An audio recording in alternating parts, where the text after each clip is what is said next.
At 37, I don't want to settle for nice. Yeah. I don't want a bad guy.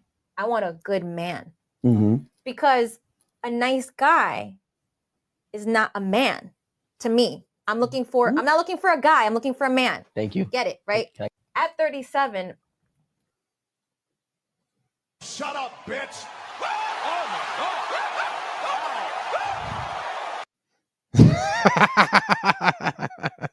Just the way The Rock was staring at everybody like, ha! Shut up, bitch. Like, I am so disappointed in you, lady. That's what he's saying to you right now. Like, you're 37. Okay. Why are you looking for any man at all at 37? Okay. Did your husband die? Here. All right, guys, listen. Here you have a woman here who has been dating and playing around for 20 plus years, okay, since she was a teenager, okay, because most women these days lose their virginity somewhere around 15, 16 years old, okay? So you mean to tell me that not a single guy from the time she was 16 up until she's 37 was worthy of her submission, okay? The reality is she doesn't plan on ever settling down, okay? Not until she's like completely out of options. So I'm reminded of this this one particular post I had seen on Facebook one time. It was from this girl, and she said, "I've already had sex with all the men that I wanted to. Now it's time to settle down." So the reality is, women want to play around and play around and play around until they've been with all the men that they've wanted, okay? And then when it's all said and done, now it's time to get married, okay? I remember this one girl I used to date. She showed me some of her messages from Facebook and other social media. She had an inbox message from B.O.B., one of the rappers, famous rapper, and he was offering her like 10 grand to fly her out and giving her cash and all this shit. Just to fly her up to where his apartment was or wherever. I don't know. It feels like New York or some shit. And she was like, nah. So she instead decided to just have sex with somebody regular like myself. Okay. I don't have shit going for me.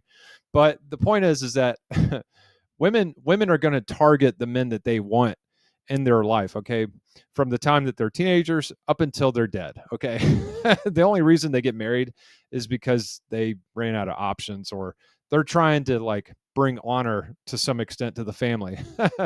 They're not trying to shame their parents. All right, let's move on. How much is that watch, man? I gotta ask, man. Oh, that one? Oh, that's 18 million. 18 million? 18 million? Yesterday I made 10 million. But once you make so much money and you didn't already had everything, there's really nothing else you can buy. You believe in making everybody else around you. You want to push them to be great. You want to push them to be successful. Even like my security team, I say, listen, while y'all working with me, y'all build your own security team on the side. Because if I just, every time I make a lot of money, just give you a lot of money, and you don't got no ambitions and you ain't got no drive, all I'm doing is crippling you. I'm hurting you. How much is that watch, man? I gotta ask. This is a very depressing video with a lot of truth to it. So what people don't realize is that here in America, in the United States, this is probably the richest nation on earth, okay? And what people don't realize is that there's over 20 million multimillionaires in this country. That's a lot of rich people, okay? So probably like 1 in 5 or 1 in 10 people that you meet are multimillionaires, okay? That's a lot of people, dude. And I'll even prove it to you. Let me see if Google will show it to you. Let's see.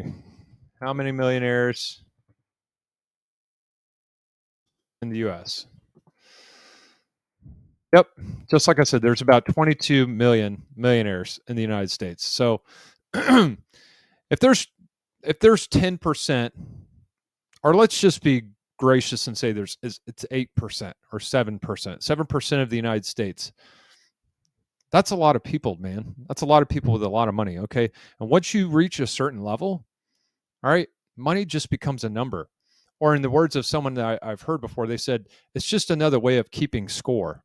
So, and the reason why I say this is depressing is because once you get to a certain level, you start to realize after you realize, oh yeah, I can buy anything I want. And once you do buy everything you want, life kind of loses its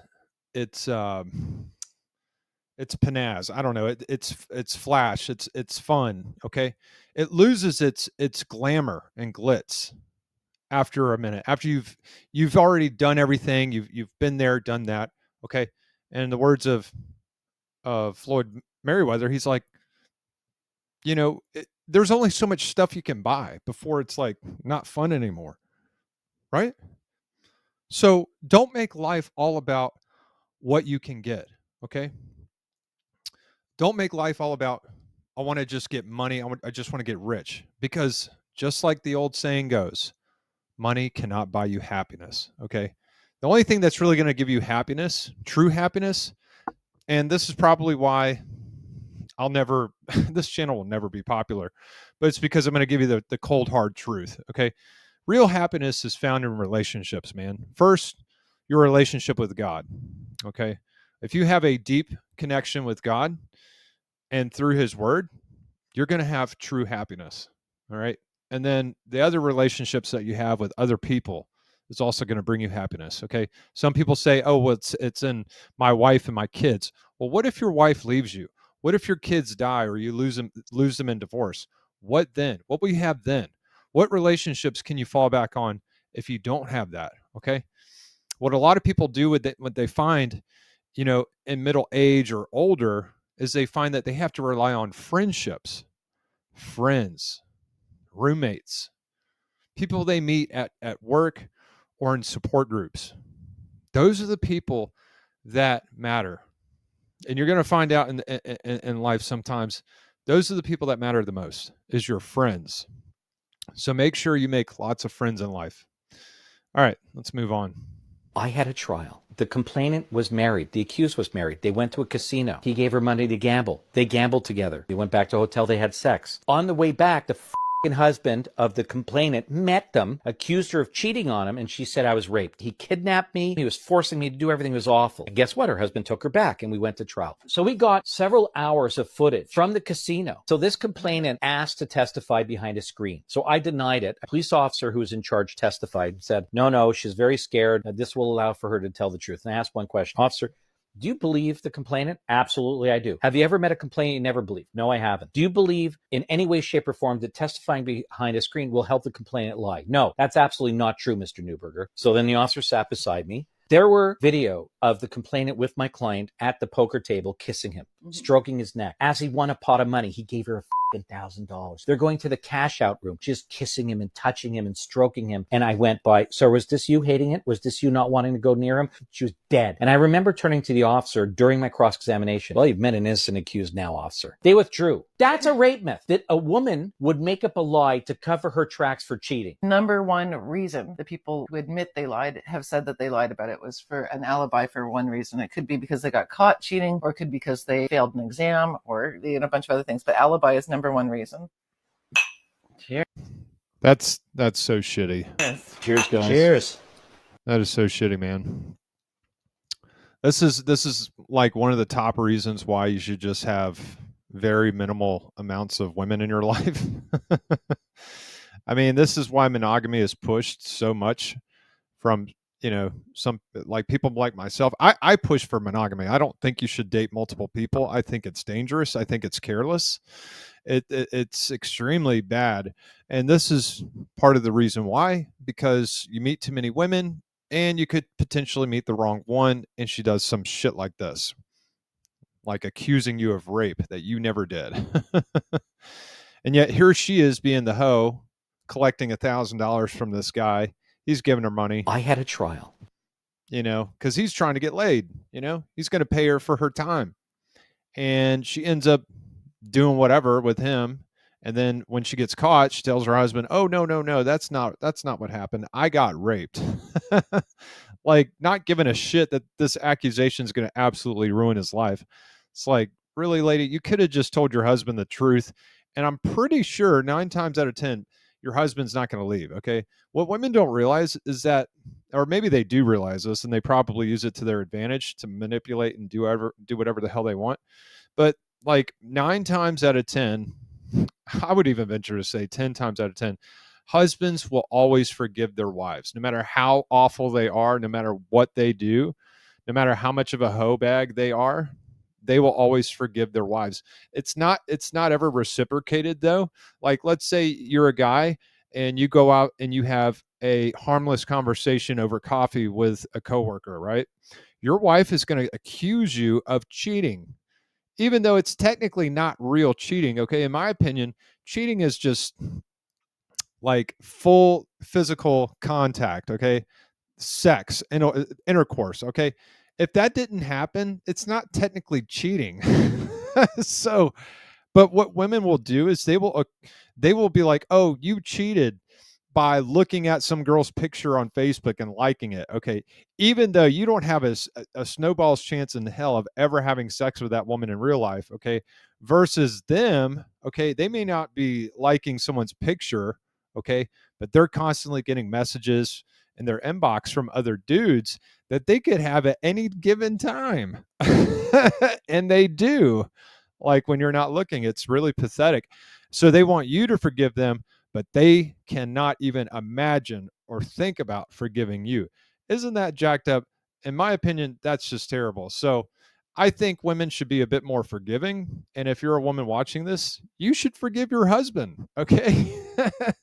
Because you know damn well, between you and me, you and I both know you are not shit. You are not shit. I'm unemployed. I just started a business, and the only money I got behind me is my girlfriend. And I don't want to like. Hold on. You invested all your money into starting this business? Basically, yeah. I used to be a And you're CEO unemployed? driver. And you're unemployed? Yes, sir. I kind of sacrificed everything you want. Hold on. Okay, my bad. How long have you been doing this business? I just started 3 months And ago. you've been unemployed for how long? Ooh, close to almost a year. It's been kind of hard to get everything together. Sir, this is unacceptable. Yeah, I know. I hope you didn't come here looking for sympathy. Oh, no. Do you have both your limbs? Yes, sir. Then why don't you have a job?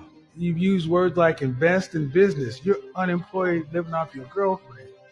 Now, I use stock options, but I made good money off stock options at the same time. I lost a lot of money because I get a little greed from here and there, but it kind of helped out too. So it's kind of been like stock options from there and some money too.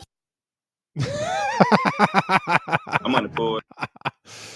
Bro, I love how they just played that circus music right at the end. I made good money off stock options at the same time. I lost a lot of money because I get a little greed from here and there, but look at Kevin Samuel's face, man. He's just like in agony over the dumb shit that this guy's talking about. It's like listening to people talking about investing in cryptocurrency from their mom's basement and shit. It's like, why don't you just get a job? Listen, man, you can get rich off $10 an hour, okay? Just go get a job and save your money, okay? You would be amazed at how much money you can acquire just from a regular job and not having bills. Okay, get rid of your bills, get rid of your debts, get rid of your bad spending habits and wasting money on dumb shit, and just see how quickly your money grows, man. It's not that hard. You can always start like a cheap business online, or start some simple business. I think people have it all wrong. They're like, oh, I have to be a multimillionaire to matter. Okay. No, you don't. You could just have a few $1,000, here and there, and feel really good about yourself, man. Like, be okay with small. And if you're faithful and good at that which is small, somebody's going to give you something really big and important to take care of. But you have to be good at the small stuff. Okay. You have to be good at handling small matters first. If you're not, you'll never have the big stuff. That's how promotions work. You have to prove yourself at a small level. I mean, that's why people start out at cashiers, at some retail store, okay? And then they rise up in ranks, and before you know it, they're like the area director, okay? And they're a multimillionaire. So you have to prove yourself in the small matters first. I think that's it. Yeah, that's it for today, guys. I hope you guys enjoyed this little video. I know I was rambling on a little bit too long here, but yeah, if you just happen to be the lucky guy to stumble across this video, I hope it helped you, man. I hope I gave you some wisdom, because yeah, this channel is not very popular, but the shit that I have to say, if you'll just listen to what I have to say, it's going to bless your life. That's it, guys. You have a great day.